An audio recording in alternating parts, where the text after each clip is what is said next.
रामकृष्ण हरी. राधे राधे. माझ्या सर्व मैत्रिणींना राधे राधे. खूप जणांची रिक्वेस्ट होती म्हणून हा व्हिडिओ बनवते. अनेक क्षेत्रामध्ये अनेक विषयाचं नॉलेज, मार्गदर्शन, ज्ञान सर्वांनाच मिळतं, पण धावपळीच्या या युगात आपल्याला स्वतःसाठी वेळ देता येत नाही.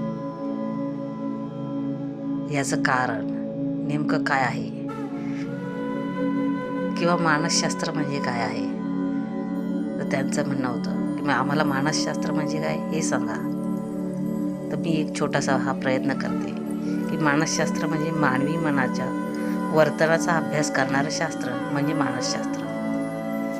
मानसशास्त्राचे उद्दिष्ट मानवी वर्तन समजून घेणे, मानवी विचार, मानवी प्रक्रिया, मानवी वर्तनाला नियंत्रण करणारे मानसशास्त्र आणि वर्तनामध्ये बदल घडविणे, मानवी मनाचा विकास करणे म्हणजे मानसशास्त्र.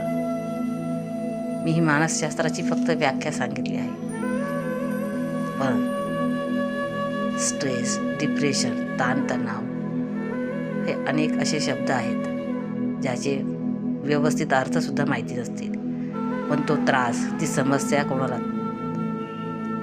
वाढत असेल तर त्यांनी काउन्सलिंग करावं किंवा नाही हा प्रश्न त्यांना पडतो.